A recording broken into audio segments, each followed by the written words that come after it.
Hey everybody, welcome to another edition of the Local Soccer Show. Today I'm taking over for Steve, and before we get started, we'd like to thank our main sponsor, Evangelista Sports, for all their support. Go to Evangelista Sports to get all your soccer gear, all your favorite kits of any club you like in the world, indoor, outdoor season, goalies, players, coaches, you name it, they have it. Evangelista Sports, Canada's premier soccer show. Thank you for the support.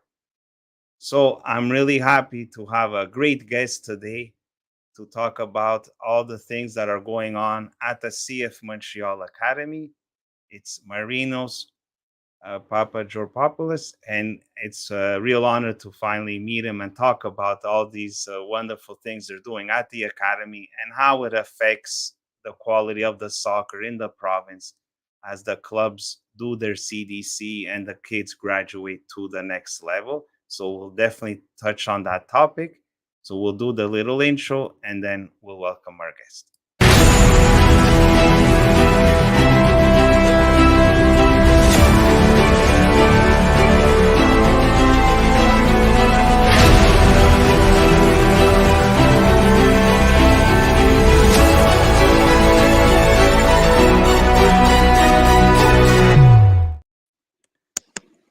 Hey, Marinos, welcome to the Local Soccer Show. How are you? I'm doing really well, Marcelo. Thank you very, very much for having me. No problem. It's my pleasure, and it's an honor to have you on as a guest. We're going to be talking about several topics, but let's bring you first down memory lane. It's something we like to do with all our guests. So tell us about when you started playing soccer as a kid and where you played. Wow. Okay. Well, let me just say before I jump into that, Yes. congratulations to you and your crew and everything you guys do. I think it's fantastic that a podcast exists for local soccer. Usually it's about first team, it's about pro, it's about elsewhere in the world. And so it's great that there's a voice that has discussions. And I've seen some of your previous guests. So congratulations to you guys because talking about the local game with people that are involved in it on a day-to-day basis is fantastic. So congrats to you and your crew, and it's great that you guys are doing this. I was really excited when I got the call to say, "Hey, do you want to be part of this?" So thank you for having me. Thank you. As per myself, look, immigrant family from Greece. My parents, soccer is a little bit like Milan and Juventus, Olympiacos and Panathinaikos in Greece. You have to pick a side, and the father makes sure that the son picks the right side, and it just gets passed on to generations. But we were a soccer family, and my brother and myself, we all played. So we joined the local. At the time, it was Hermes. It was a local Greek soccer community club. Eventually, it's evolved to Panelinos that we all know today. Yes. But I played there. Eventually, as a player, I went back in those days. The regional associations were running AAA soccer, so you had to leave your local club and join AAA soccer. And I did that with Concordia. I got on to provincial teams, got on to a couple of national team camps as a kid. Moved to Greece, played for a few years in the lower divisions there. Eventually became a coach, and that's kind of my playing career. But yeah, some great memories. I say the national. I'm proud to say that back in my day, they launched the National Training Center. There were no academies at the time, no pro club academies, and Sylvie Belliveau and Andy Honorado were the coaches of the National Training Center. We used to do it at Andre Grasset in the gym in the evening. How times have changed Yeah, since for then. sure. But it was the concept of the National Training Center that had started back in the day, which ran up until about 6 or 7 years ago, maybe when Soccer Quebec essentially handed it over to CF Montreal, and now we have the academy here in as a pro club. So tell me, when you finished your career as a player, what made you want to go into coaching? Was that something you always aspire to, or just it came Yeah. natural to you? No, I was always I was a center back. I was a six, so I was the type of player who kind of helped, guided players, and kind of coached on the field when, as I was growing up. I did that my entire career, and I was always fascinated by coaching and managing, and always in my mind, it's something I wanted to do, even when I was a player.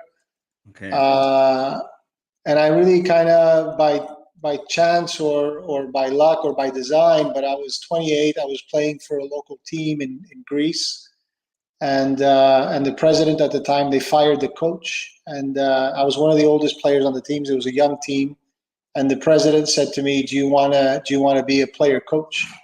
And that's how I actually got my first job as a coach. And when the season finished, he wanted me to come back again as a player coach. And I said to him, no, I'm going to go do my licenses. I want to go learn about coaching, the other side of playing. And I want to come back just as a coach, not as a player coach. I felt it was too tough to be a player and a coach. Yeah, but yeah. I really enjoyed the coaching side of it. And that's how it all kind of started. Good stuff. So now in your current role as Academy Director, I know it's a fancy title, and I could imagine there's never a dull moment for you at your job. But what has your experience been like so far as the director of the Academy? And if you can tell us a typical day at the office, what it's like for you. So look, I feel extremely fortunate to be in this position. If we think that, I think there's 28 MLS clubs, which means there's 28 academies in North America. So there's 28 positions like mine Yeah. across the US and Canada, and I happen to be one of those guys that is in this position. So I feel blessed and fortunate that the club provided me the opportunity to jump in this position. Of course, my career and experience has supported a move like this, which I felt prepared me to finally get into a situation where I could take over an academy. But from a day-to-day perspective, look, I'm a guy that doesn't like traffic. I live in Laval. I have to come to the East End at Yeah. so I leave Yeah. my house quite early before traffic. So it's around 5:30, 6 o'clock. I like to get here before the staff gets here. I like to get all my work done. Yeah. Because once the staff comes in, we're about 28 people at the academy. So it's a large organization or a large department in the club. And then once the staff comes in, then we're tending and we're supporting and we're taking care of what needs to be done from a day-to-day perspective. A lot of times our meetings are done before the players get here, before the buses drop them off from their schools. Our reserve team trains early in the morning. So a lot of the interaction with the coaches about the reserve team and during the session. And then when our 15s and 17s get here by bus, then they train in the afternoon. So there's a lot of interaction there. But we also have the girls in Laval, which is, again, under this department as well. It kind of, I work with Julie and the staff over there. So we kind of try and manage both sides. But a typical day it's never a dull day. I'll tell you that. We have 120 players. We have 28 staff. So there's always something going on at the academy. That's for sure. Yeah, I could imagine. So now that you got to experience both on the pitch and off the pitch, coaching, management, office work, do you have a preference? And in future, where do you see yourself, let's say 5 years from now? If you had the choice, if you could do one or the other, now that you got to experience both, if you had a preference. So that's a great question. And I got to a crossroads at one point in my career where I needed to decide, do I want to go down the coaching path or do I want to go down the director management path? Because they're two different things. And the decision was where I am today. I'm a builder. It's my personality. It's my character. I like to take on projects. I like to build projects. I like to see them come to fruition and then kind of continue to build on that and improve it. And that's what I've kind of done my whole career. And believe it or not, it's a little unconventional because most people will say, "Oh, I want to be coaching the first team." Right. Yeah. Right. But I feel I am where my calling is. I always was more attracted of this position than an actual coaching a team per se position. And I say I had the choice when I was with the Whitecaps a couple of years ago to jump into grabbing one of the teams or to continue down this path and continue to be a manager. And I chose this. It excites me more. I like to see my 5 teams do well. I like to work with the coaches that are coaching the players. I like to provide the game model. I like to see that come to fruition and get everybody on the same page. That's what makes me wake up every morning and come here. I like to see that across all 5 teams at the academy, boys and girls, playing a certain way and having those debates and discussions with coaches about players and who goes up, who goes down, who should we propose to the national team, who do we propose to the first team. Those are the debates and discussions that get me excited. So, and I think my career has always been that. And I kind of feel I've prepared myself for this more than coaching. Yeah, very interesting. So the next topic I wanted to discuss with you is player recruitment. In particular, when we transition from the CDC to, in your case, you call it pre-academy, correct? When the kids go from U12 to U13, it's not like a real, well, I'm using the word real, but you call it pre-academy. What would you say, so for the benefit of the viewers, what would be the difference between what you call the pre-academy and your quote-unquote full-fledged academy, which I believe starts at U15? Yeah. Okay. So our pre-academy, the main difference is it's not a sport études program, a sports and study program. Okay. Well, our academy players, they have to go to schools that we've identified that we work or partner with. And then they go to school in the morning from 8 to 12, and then they get bused here to the academy. We play in the MLS Next on the boys' side. With the girls' program is different. We've just taken that over, so we're looking to build as to what the competition platform looks like for the girls. Okay. But the main difference is that the pre-academy players, and we've made that conscious decision not to include a sport études at 13 and 14. And the reason we do that is it's very tough at 12, 13, 14 years old to make decisions on players as to whether or not they're going to be pros or what their future is going to look like. They're still very young. Some have not hit puberty. Some are evolving. Right. Some are not ready yet to open their gifts and be the player they're going to be. So when a kid joins a sport études, basically we ask them at 15 years old to change school, take them out of their day-to-day environment. Sometimes they have to commit to a lot of kilometers, a lot of driving. They commit to a high-performance environment where they have to have performance in school. We travel. They miss 90 or 100 days of school a year when they're at the academy. The environment is very, very competitive, and it becomes really tough to ask a 13-year-old to make those changes in their life. And then unfortunately, 6 or 8 months later, we've realized this player is not going to cut it. So now you have to change school again, go back to your community, rejoin a local club. So at 12, 13, 14 years old, we try not to disrupt the player's environment as much. So we asked them to join our pre-academy, which is a program that is run in the evening. So those players train 3-4 days a week. Our pre-academy plays in the LDP and in the PLSGQ, but they play a year up. Our coaches are full-time that are at the pre-academy. We provide them curriculum, so we have oversight on the program. And the main difference is, unlike the academy, they don't train during the day. They don't all go to the same school. Again, we leave them in their community environment, so they train in the evenings and play on the weekends. Our goal is to make sure that by 15 years old, we've made a really strong decision on the player, and we feel confident that this player can continue with us for the next couple of years. Okay. So in those 2 years, the players only play for CF Montreal, correct? Yeah, They no longer will play with their local club. So if we take a step back, we've worked really hard in the last 2 years that I've been here to integrate and work with the community. And of course, we start at the top. We start with Soccer Quebec. So I started those discussions with Mike Vitellano 2 years ago. I really felt that, in the past, CF Montreal and Soccer Quebec and the community pathway was kind of parallel, where we kind of came together when we needed to, but not really work together.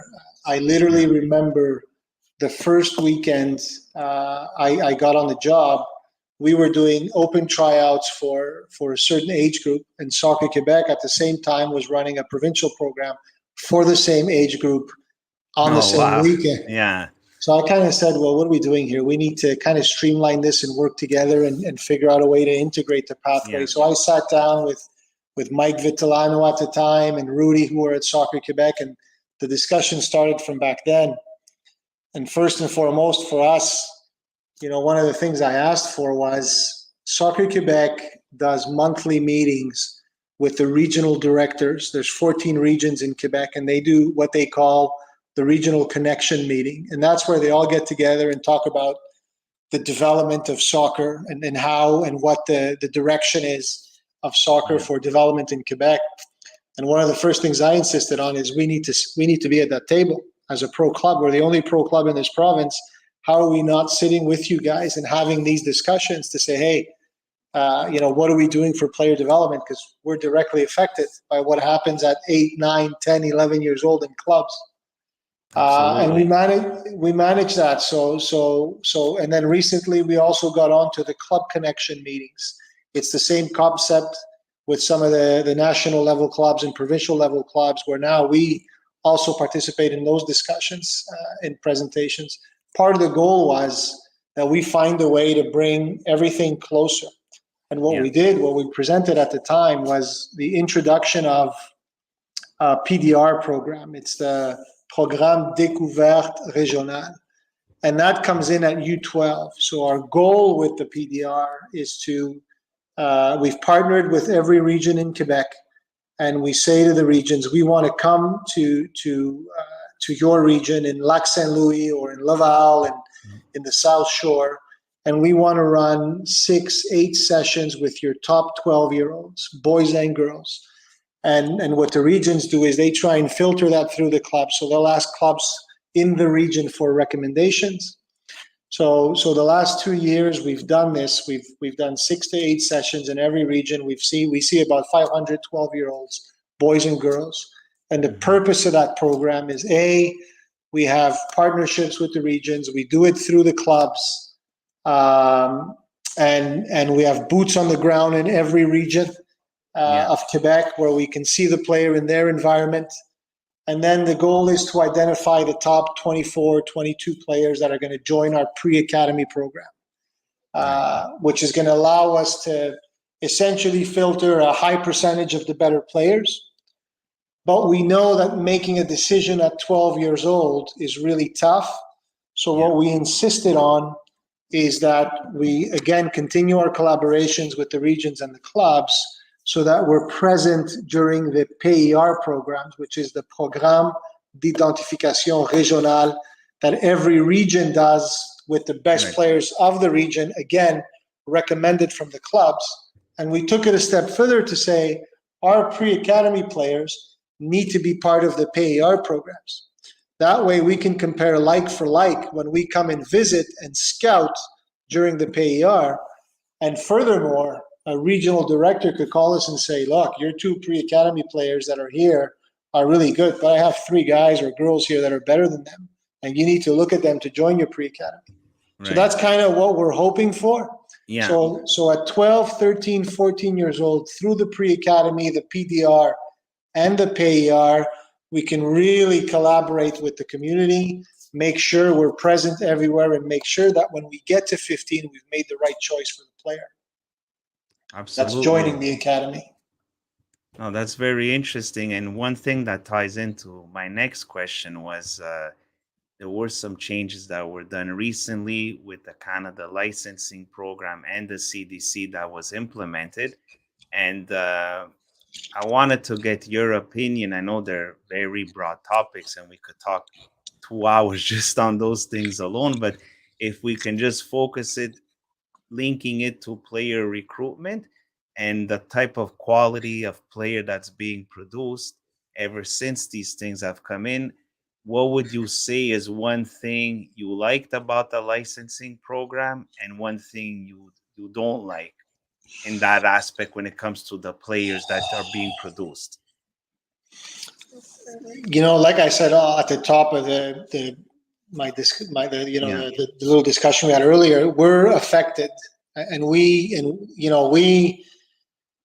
if there's 150,000 players in Quebec, it's that 1% player that's going to come into the academy that we're going to be worried about, and what the environment of that player is. And I have to always choose my words when it comes to this. I want to make sure I don't offend anybody, but our reality is sometimes we have U15s coming in that are coming straight from the community, from really good clubs, right? Mm-hmm. Clubs that are considered high-level clubs that work well with players, and we're finding that the players are good, the players have qualities, but sometimes we have to take steps back with players and work on things that should have been worked on when they're 13 or when they're 14, and we find ourselves working with that. And I'll give you an example. A center back playing a long ball, there's 5 different ways you can hit a long ball.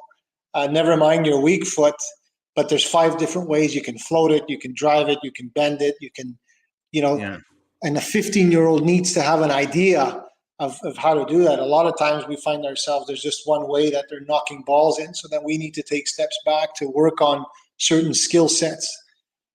But I'm not blaming clubs, because I will say this: I worked in clubs, and I know that the people running clubs are in sometimes in an impossible environment. And the best way I can explain some of the challenges we have in the community is by using an example. And I say this all the time, and I'll tell you, Marcelo, us Greeks, a lot of the Greeks, my parents, my family, everyone gets involved in restaurants. And the example I'm going to use is, if I say to you, Marcelo, I'm going to give you a restaurant, and this restaurant is really, really busy. There's a lot of customers. And in this restaurant, there's going to be 2, 3 of you that are actually paid, but everyone else that's going to be working there, the other 35 staff, are all going to be volunteers. And these volunteers that are going to be working with you, Marcelo, a lot of them, some of them don't know anything about running restaurants or working in restaurants. Some of them are really good about, serving and delivering. And now you have this staff that has to work with this wide variety of volunteers to run this restaurant. Oh, and by the way, your board is going to be a volunteer board that's going to give you direction as to where this restaurant is going. And they're going to meet once a month, and they're going to, and even them are not really soccer experts either, but they're just going to give you direction as to where you're going. Now, that's a really tough environment for you to have a successful restaurant. I think that we would agree. Yeah, absolutely. Really difficult. Now, mind you, if the volunteers don't exist, we don't have football. We don't have soccer in Quebec. We don't have soccer in Canada if the volunteers don't put in their time to say, hey, this is the sport, this is how we are, this is what it's based on. So having said all that, what would be one thing that I would like to see differently? Yeah. And I'll ask you the question: if you own this restaurant and you had these volunteers, what would you do? What would be a step that you would take to make sure that your restaurants run properly? What would you do? Well, one thing I would try to do, but it won't be easy, is to give some tools to the volunteers to make themselves be better in whatever role it is that they're doing, whether it be people at the board or people volunteering as a coach or taking care of equipment. It's like some skills, whatever skills are lacking at the club that are needed, I would try to make them improve that skill set. So Marcelo, look, for me, and I adore and love your answer, I love the licensing program. I think the CDC is a great idea. I think clubs through the licensing program can get themselves organized. Mm-hmm. They can set up their boards a certain way. They can set up their finances. There's a structure. There's an idea of how to run things. It's fantastic. But then again, I believe the investment really needs to happen in the staff and in the volunteer coaches that are running the CDCs, that are running the sessions, that are coaching the players. Throw the kitchen sink at giving these people the tools to be better. Because if they're going to spend their time and they're going to volunteer, they want to be there. And a lot of them want to learn. And a lot of them don't have access to information as to what to do. Right. So if I would do anything within the infrastructure that Soccer Quebec and Canada Soccer has brought with the licensing program, is really spend the time on the volunteers and the coaches that are running the program, so that they know. And you know, sometimes a coach can hinder the development of a player if they don't know what to do and how to do it. It can actually be counterproductive in the kids' development, which in the end, sometimes the result of that is how they come to us, the top players, and they're lacking certain skills because at the moment the coach was supposed to be working on that, he didn't know and he didn't do it. And he was focusing on other things. And that's the result, the long-term result, which causes players to maybe drop out of the game, lose interest because they're not. The best way to keep a player interested is that they can see their improvement. Right. They can see that they're getting better. And if they see that they're getting better, holy shit, now they want to be involved. Now they want to stay. And to accomplish that, you need the coaches to be better. So I don't know if that answered your question. No, it did. No, for sure. The more tools you can give to the people that are working at these clubs, the better it is for everybody, because you figure you have the right tools, you do a better job. So I totally agree with what you're saying. And again, I don't blame the clubs. I know there's clubs that have 3,000 players and there's technical staff. They're under-resourced. They don't have enough fields. They don't have enough administrative staff. So even them, it's a real challenge for the technical directors of the clubs and the director generals of clubs to manage this beast of 4,000. Now clubs are merging 6,000 players, 5,000 players. Holy cow, that's unbelievable. Yeah, no, it is. That's crazy. I agree. Really challenging. If I would be in charge, I will look into doing something where you make the club a more manageable size, because I find once you start passing 1,000, 2,000 kids, it's a lot, and it really makes it challenging to give a good quality of service. But that'll be a debate for another day. So, Marinos, one challenge I had as a young coach, I coached my son's U9 team this summer. And as you know, kids at that age, they're all over the place. And they like to tell me what position they want to play when they're on the field. So I try to tell them, at your age, you're still learning. And what I like to do as a coach is make them play everywhere. So my question to you, in relating this to the academy at U13, at what age do you believe a coach can tell a child, you're tall, you're fast, you have a good foot, you should play striker, you should be a defender? And do you want that to help you in terms of your recruitment at U13, that they come to you specialized and strong in a position, or you prefer a player that's well-rounded? How do you see it from your perspective of should they be specialized? Sorry, first part of my question, and at what age? And when they arrive at the academy, do you prefer that they played in a specialized position, or you like more the well-rounded players? Yeah, that's a great question. I don't believe that anything below 12 years old should have anything to do with positions I mean, you're going to introduce some tactics below 12 that are quite simple and easy for players to understand. Like, we all defend when we don't have the ball. We all attack when we have the ball. So if you're putting a kid in a defensive position, if you as a coach do a good enough job to say, look, you're going to play in the back, but that doesn't mean that you don't participate in the attack. That doesn't mean you can't drive with the ball to go up the field and take a shot. That doesn't mean that if you're playing as a left back that you can go down and have a shot, or you can't go down and produce a cross. Right. But don't forget, when we lose the ball, we all have to defend.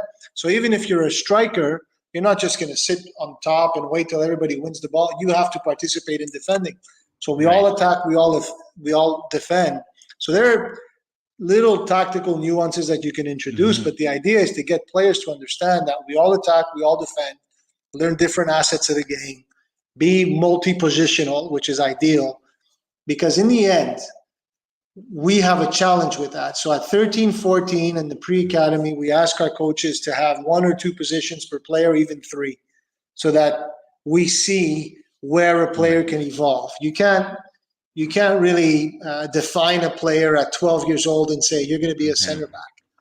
Now, the challenge we have sometimes at 15 years old when they come to us is, a lot of people talk to me about positional profiles and you know, like what are you looking for in a left back?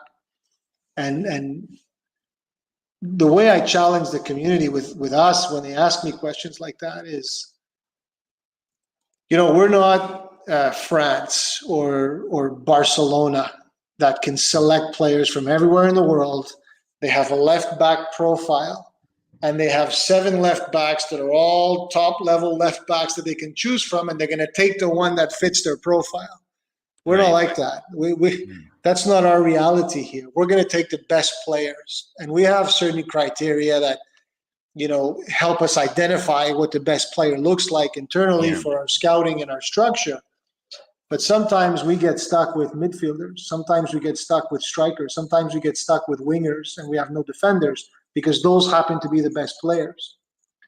Now, in our system and structure, in our game model in the academy, our center backs need to be ball play. They have to know how to play.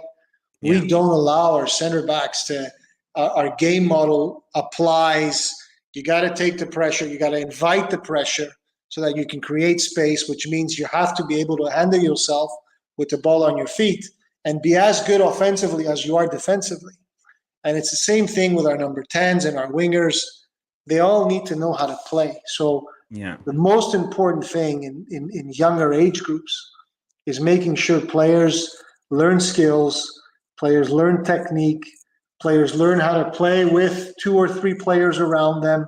And then at an older age, at 13, 14, now we start to make the field a little larger, where we introduce the opposite side, where we start to introduce things that are a little for the larger field, the 11-a-side portion.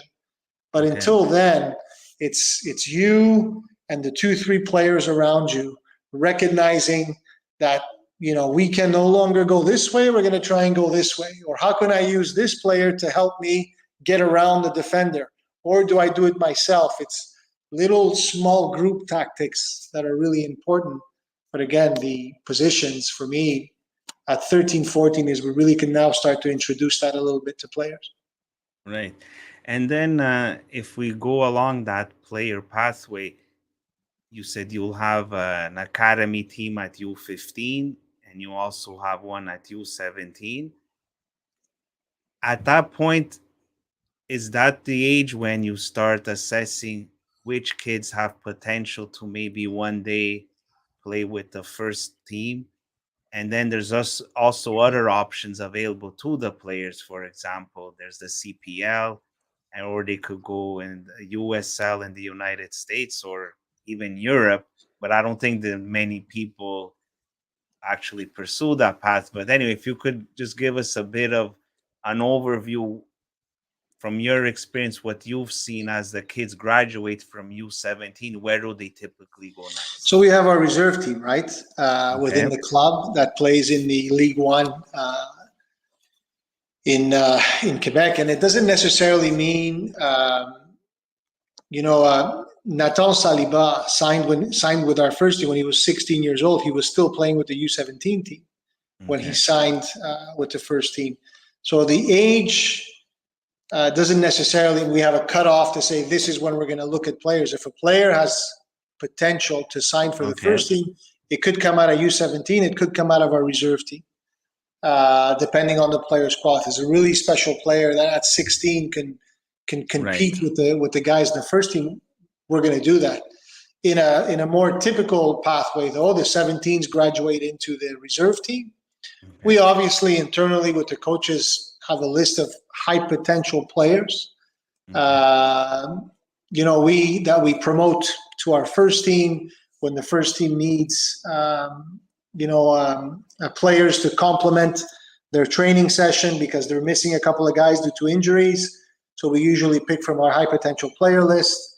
There's structured and unstructured contact with the first team that happens on a regular basis in terms of these high potential players. Part of the goal is for Olivier Renard, our sporting director, Vasily, and the first team staff to keep tracking these players.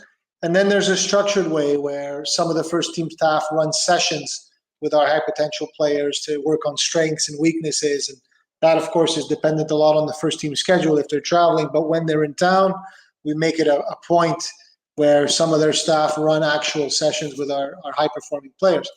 The high-performing players list, by the way, is a list that evolves. So you could be on this list, but then if you're regressing and you're not progressing the way we'd like, or if there's another player that's not on this list, then that player can step on and then they can start seeing, start touching the first team pitch. But ideally, in a conventional pathway, our 17s graduate into the reserve team, who then potentially can graduate into our first team in some form of contract. Right. And speaking of this reserve team, there's many MLS clubs that decided to have a team in MLS Next Pro. CF Montreal decided not to pursue that opportunity for now. You never know in the future.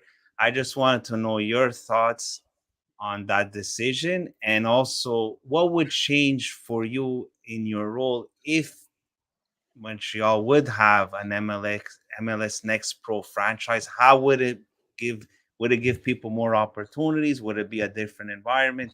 What do you think about that?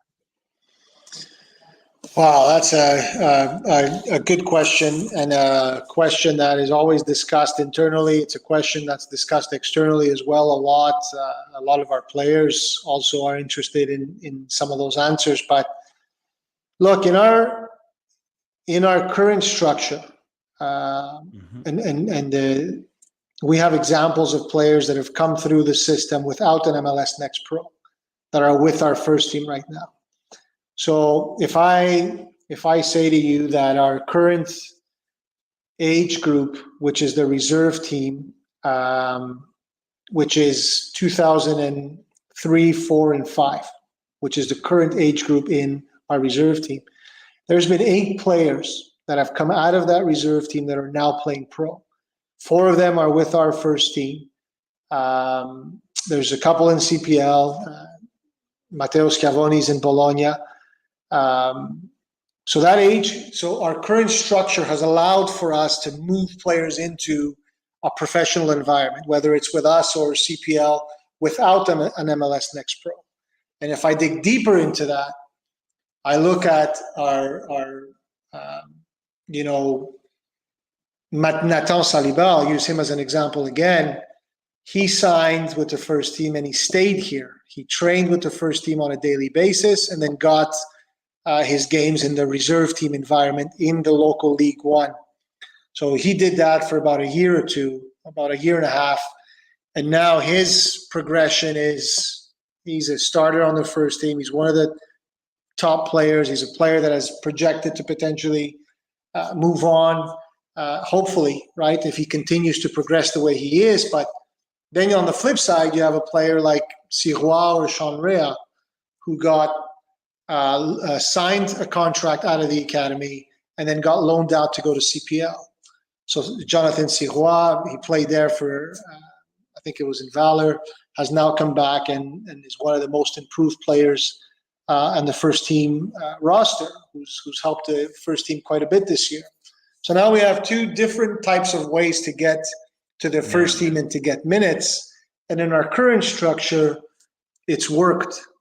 So we've got players into the first team. We've got players into those environments. And there's a pool of players right now. I can rattle, I won't say who or what, but there's easily 5 to 7 players in the 2006, 7, and 8 age group that are really doing quite well on our high performance list, that I believe quite a few of them potentially can get first team contracts. And they're probably going to follow the same pathway that Natal and Sirois did. Some of them are going to potentially sign and stay here. Some of them will sign and get loaned out to CPL. Does that mean that would we be better off if we had an MLS Next Pro and they stayed here? And maybe. I don't know. We can only see that if we actually had it. But I think we're still having success with our young players joining our first team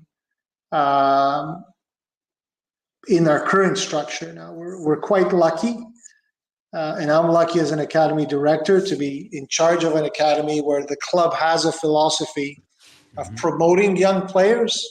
So our interaction with the first team is daily. Like I mentioned earlier, there are programs we run internally in the club where they support our players. I can't even tell you how many times we had academy players this summer that were on the field with the first team during training sessions. So they understand that they need to support the development of players as well, because that's the club's philosophy. So in our current structure, is it urgent for us to say, oh no, we're not developing players because we don't have an MLS Next team, an MLS Next Pro team? I'm not sure that that's the case right now, right? I think the only way I really think that can really change potentially is if we ever get to a point, and I'm not sure we could, but I hope we do one day, if we get to a point where, holy cow, there's so many good players that there's just no more room for them to give young players contracts anymore, where now all of a sudden, we're losing a ton of players to professional clubs elsewhere that are at a really good level or higher than the MLS. Then we can argue that potentially we need to house these kids here. I think in our current structure and in the current player pool that exists, I think we're really squeezing the talent as much as we can. Like I said, our reserve team has produced 8 pros, right? Which is quite a bit. And there's still 2 or 3 players, maybe more, in that reserve team that are still have a chance to potentially track, if not more, right? Yeah. So there's one thing you said earlier regarding, CF Montreal is the only pro club in the province, and you would figure in an ideal world, everything would align properly. So the talent identification is done properly and with the clubs and the regions, and you get a nice pool of players to work with. But like anything in life, there's always exceptions. And the one that comes to mind naturally for me is Ismael Kane, who, correct me if I'm wrong, did not go through the academy.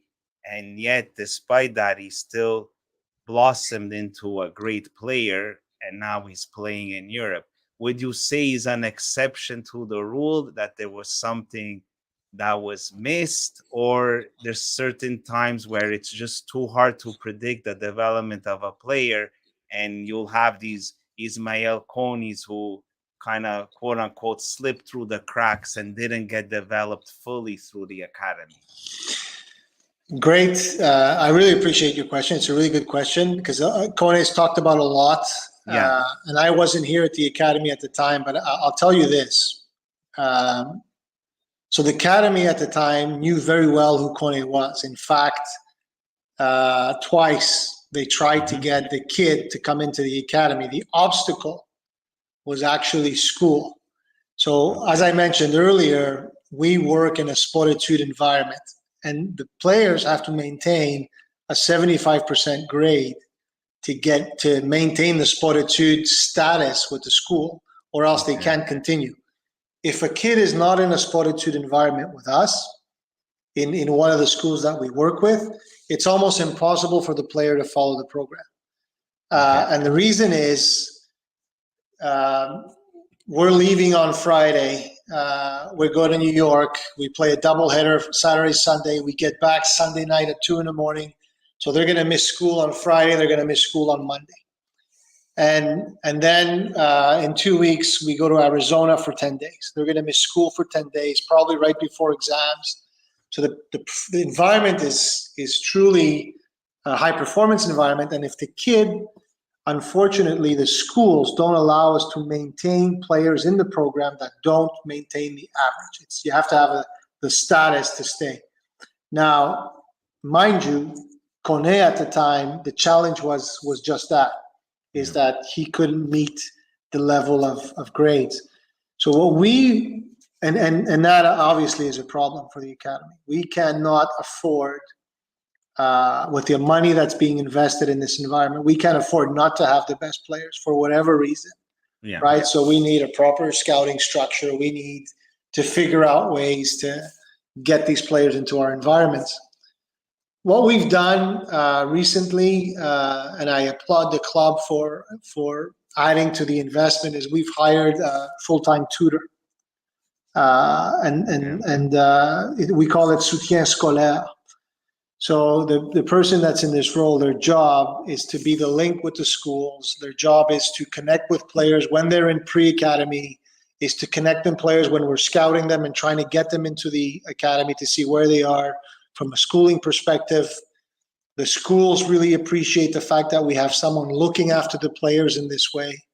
And the example I can give is last year, we had 6 players in December where the person in the role, currently it's Perry, last year was Juliet, who kind of raised the red flag to say we have 6 players that are under the average, and the schools are threatening that they won't be able to come back next year. So with the families, with the players, we actually removed players from training to give them the time, and we removed players from traveling to give them the time to catch up in their schoolwork and allow them to maintain their grade average to continue in the program next year. And we were successful with all of them, and they all managed to continue in the program. Now, the part that I have to mention here, yes, Kone didn't come through. He went away, came back, came to the first team, and then went on and got sold. But players like Kone or players in the academy, the large majority of them will not progress to become pro players. We have a target of 1 to 2 per birth year, right? And that's not a lot, but it's a lot. So having said that, what I think we would fail as an academy is to not care about the scholastic side. If a kid comes in here, the happiest day of a family's life that have young players or kids that play soccer is when we give them that call and say, we'd like you to join the academy. It's a really happy day for that family. Now imagine 5 years forward, that kid has a horrible progression in school, fails out of school, and then we announce to him at 19 years old that, we're gonna let you go. So now we put this kid back out to the community with shattered his dreams from a soccer perspective, and he's failed out of school, or she's failed out of school. We failed as a club, as a community. We failed this player. So being strict on the scholastic side to make sure that we want to get to a point where we say to families, the worst case scenario for your kid is if they join this academy is a full ride at a university. Best case scenario, they're playing pro somewhere. But worst case scenario, we can make sure your kid gets a proper education when they come out of the academy. And it's easy for us to create links with universities. And if I'm going to email a college coach in the US or even in Canada, say, hey, I have a player here from my academy, he's going to take my call because I'm the academy director of a pro club. So this player has a pathway to do this. But they still need their grades. They still need their school. So we emphasize that quite a bit. We're trying to find ways to make sure it's not a barrier for players to get in, which is what happened with Kone at the time. Yeah, no, it makes sense. I mean, we can't underestimate the value of education. It's really important. And you can even make an argument how doing well in school, it's part of, thinking about their future and using a bit of that intelligence also on the field. But don't get me wrong, there's going to be the naysayers that are going to say, who cares about a kid's education? You're trying to produce soccer players. If the kid is good, who cares about the schooling? So it's a philosophical debate. I could see both sides of it. And there's no clear answer, put it that way, that there's a right way either. So Look, that's the I club's think policy. So that's fine. I have not a problem with it. the Saputo family, Gabriel Gervais, it's all about legacy. It's all about building citizens of the future. It's where we are today with what we want to do, and alongside that, if we can create citizens of the future that can contribute to the community positively and can come back and contribute to the club, like our president did, Gabriel Gervais. And then alongside that, if we can produce players for the first team, well, then even better, right? I think it'd be irresponsible of us not to take school seriously for these young kids. Yeah, makes sense. Another thing I want to mention with you, Marinos, was regarding the CPL. And as luck would have it, Steve mentioned that in his comments, so I'll just put it up here. Are there any plans to have a CPL team in Montreal, obviously, to have a similar structure to a European structure, like Serie A, Serie B? So you would have the CPL as a club in our province. It would be nice to have one, so we can have games we can watch locally and not online, let's say. And it would give more opportunities too for kids to play and continue in the CPL at a local level. You think it would be any like a benefit to you as an academy director if one day that would happen in the future? I only wish success to the CPL. I really do think it's an entity that needs to exist in our country. I think I dream of a world where they're sustainable in a way where they can also have youth academy programs. Now imagine the amount of players, and not just players, but coaches, administrators that we can produce as a country if all those environments existed. I dream of a time when our academy plays in a youth league against pro club academies here. I mean, obviously the success in Europe, you go to France, every 50 kilometers is a pro club with an academy. You know, and we don't have that here. 3 MLS clubs is not enough. I know that we make a choice to select 20 good U15 players. There's probably 30, there's probably 40, there's probably more good players.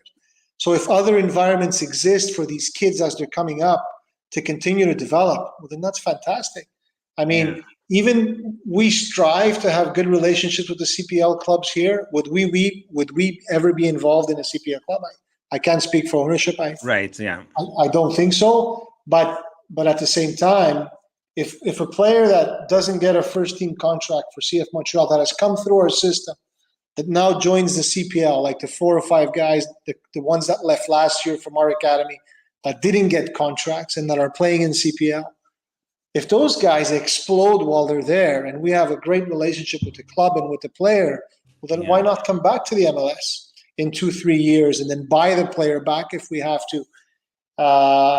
2 or 3 years down the line? So I think it's a great thing if the CPL club in Quebec, I think there's enough players that can populate that team, hopefully local players as well. And for us, I mean, there's clearly tiers in leagues around the world. And I think the CPL existing is great for us in terms of players wanting to come to play for the MLS if they're in the CPL, and players that are in the MLS wanting to go to Europe. And then even in clubs in Europe, we all know there's 10, 12 buyers, and all the other smaller clubs in Europe are all hoping to sell players to these big clubs and make money. Right. It's kind of the tiered structure which exists. In the end, there's 10 or 15 clubs that are at the top of that pyramid that are buying up the best talent in the world at 16 years old. So I think that it's great for the country that the CPL exists. I wish and hope one day that they have youth structures as well, where we can have also why do we need to travel to Florida to get the level of competition that we need to get for our academy? But hopefully we can get it here one day, right? Right. Yeah, absolutely. Makes sense. So we're almost an hour in. Just a few fun questions to end Sure. the show. Firstly, do you have a favorite team outside of CF Montreal? Maybe back home in Greece or a European team, or you're just a general fan of the game and you don't show your true colors? I'll tell you this, and a lot of people listening that coach, that really are students of the game. It's hard for me to just watch a game as a fan anymore. Okay. Because when I watch it, I'm trying to figure out what teams are doing. I'm trying to figure out, what principles they're applying and how they're trying to break down and how they're trying to win the ball back. And so when I watch games, sometimes I feel like it's work because the only team I truly watch as a fan, where my emotions get the best of me sometimes, is the national team of Greece. Okay. Understandably so. So there I try and remove myself from the tactical side and just kind of cheer for them. But other than that, like I said earlier, Olympiacos, it's family tradition in my family, and I'm trying to convince my son to be an Olympiacos fan as well. If I talk about a European team, but then CF Montreal is my passion as well. Excellent. Your thoughts quickly on Maro Biello being the interim national head coach. It's a lot of pride for us as Quebecers to have Maro there, and I'm sure you feel the same way. Look, we have a great relationship with Maro here. His son's in the academy, and his son's a phenomenal player as well and has a great future. I think Maro's a great coach. He's a great guy. He's been through it all. He's coached at all levels. He gets it. He understands the game. It's an opportunity he has to take, right? Yeah. He has to give himself the shot. But I also think he's in a really tough spot here. As the interim title is a tough title to battle with because we know John left.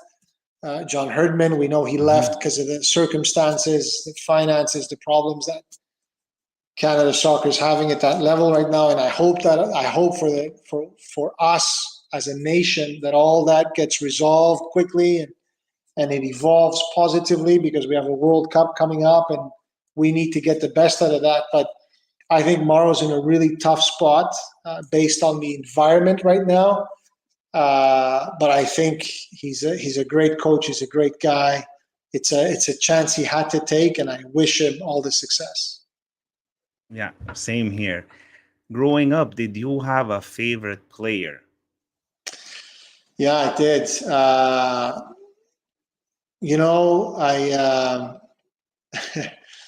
And I'll tell you a quick story. Go ahead. Look, there's no time limit. Go ahead. Luca Bucci is here.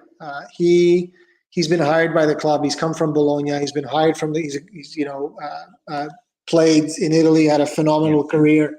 So he's been hired by the club to implement the goalkeeper philosophy in the academy and with the first team and with our partner clubs and all that. So and he's played, national team of Italy. He's played with some top clubs. And we were talking about one of the academy players one day. And the kid we were talking about, he's a 6, and he noticed him that he was doing quite well. And I said, and my comments to Luca was, this is a guy that he's a kind of like a quiet leader, right? He leads with his actions on the field. Yeah. He leads by who he is, not really with his voice. And Luca says to me, when I used to play, there was a player that was like that. And you saying that reminds me of him. He says, maybe you know him. I said, who? He says, Franco Baresi. So Luca is a very humble guy, and he speaks about these players that he played with in a way which he's a fantastic person. But to go back to your question, I had a poster of him. I really liked him as a center back. Times were different back then. Yeah, but he was one of the guys that I looked up to. He was probably one of the last players to play libero, like the sweeper role, and that was no my longer position. exists. He controlled that back line, And He that was was the my master position. of the offsides. Absolutely, Yeah. absolutely. And I played in that position, and that's why I thought he was, I idolized him back then. I had a poster of him in my room. Well, props to you to picking a Milan player. I'm really touched. As you can see in the background, my colors are there. So, one last question that we ask all our guests. So, you worked hard all day at Santa Nutrile, you drive in traffic home, you're having a nice supper, and it's pasta time. So, you have two choices, penne lisce or penne rigata. Which one are you eating? Okay, so you're gonna have to tell me what those are, though. Okay, so the penne lisce or the little two pastas without the lines, and the penne rigate have the lines. So with the lines, Yes. with a little bit of oil and garlic, Yep. and that's it. Very good. Steve is gonna be really happy because we always makes fun of people that like the other pasta that everything just slides off, you know? No, you The can't. rigate holds the sauce, so that's the right answer. Yes, with a little bit of Parmesan cheese and some garlic and some oil in the pan. That's how I love my pasta. Very good. And there Steve says Capitano Franco number 6. You see, for us as Milan fans, he means a lot to us. And now we're saying thank you, Marinos. Now we can continue to be Steve's too much. So, Marinos, thank you so much for your time. I really appreciated having this conversation. I learned a lot, and I hope anybody watching or listening will also learn from your insights. And we definitely like to have you on in the future to talk about some other stuff and share your wonderful insights and wisdom for the benefit of the soccer community. So again, thank you very much. It was really a pleasure and an honor to speak with you today. No, again, like I said earlier, I applaud you guys for doing what you're doing. Thank you very much. I think it's fantastic. Whatever you need, whenever you need, you have my number now. We had some good conversations offline as well. So Yes. whatever you need, whenever you need. Perfect. So just one last thing. Just stay on till the end and just don't log off. We're gonna just do a little sending off video. So thank you everyone for watching, and we'll see you at the next episode of the local soccer show. And thank you, Evangelista Sports, for supporting us.